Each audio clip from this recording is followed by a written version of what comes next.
Most artists would have just thrown this out, and I did actually stick it in my closet for roughly 8 or 9 years, but it came out terrible, as you can see at the beginning. So I wanted to walk you through what I did. My camera was acting up when I tried to record the videos of the process, so I'm just going to walk you through it. So what I did to start with was I redid the sky, going over it with just some blue and white to get my colors better, remade my clouds, and I decided to put a sun over here. I thought, the shadows were terrible in that original image, and the best way to fix that was to give it some sun. So I first I tried it over here and I didn't like the way it looked, so I moved it over here behind the tree. I thought that would look interesting. And then it would give me some shadows on the grass, which would create some atmosphere and some interest. So after I redid the sky, I went over the mountains, which took about 3 glazes because, as you can see, the color on the mountains was just awful.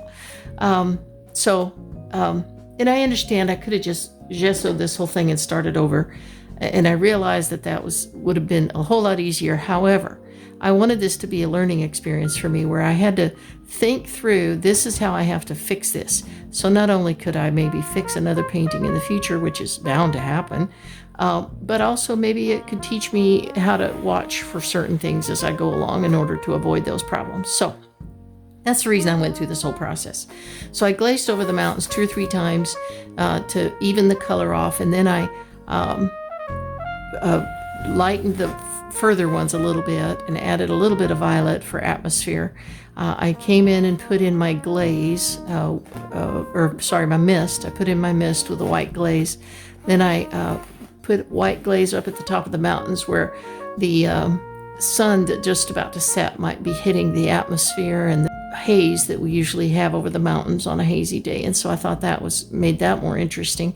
And then what I did is I painted Payne's gray over all of this area. You could see that it was just awful. It was very light and just competing. Everything, there was no shadows, no light, everything was competing. So I painted over these whole areas. You can still see little bits of that background back there because I did a Payne's gray glaze, a couple of glazes. And then I did the same thing over the grass, leaving strips where I thought the light would be hitting. So assuming there was another tree right over there that was casting, and another couple of trees casting shadows, I thought that made it a whole lot more interesting. Then I re-entered my tree, which was still visible under there. So I repainted the tree, but I widened it. I made it fatter and the limbs fatter, so it was more interesting and more powerful. I added the highlights on the tree.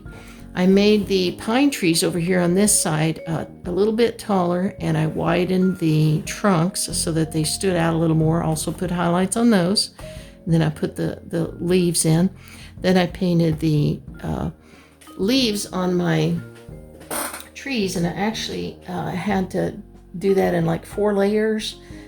So there was the little lighter, almost white ones, and then some slightly yellow ones, and then some green ones, and then the really dark color was Payne's gray with green. And then I used those highlights on these trees where the light might be touching the sides of these pine trees as it set, and also a little bit down here where the light might be capturing little bits of these bushes sticking out. And then I highlighted the grasses down here with bright yellow and white. And then I threw in some flowers that were catching some of that sunlight. And I put a little hidden path here, which is really very subtle because I didn't want it to be a real obvious path. I put paths in quite a few of my paintings, but you don't need it in everything.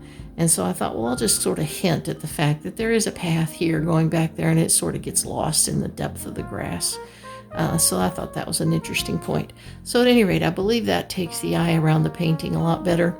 And I hope that that helps you maybe think through how to fix maybe one of your paintings. Anyway, that's how I fixed this mess. And I hope that maybe seeing the transformation might help you think through the next time that you're thinking of tossing a painting or leaving it permanently in your closet or lighting a fire with it.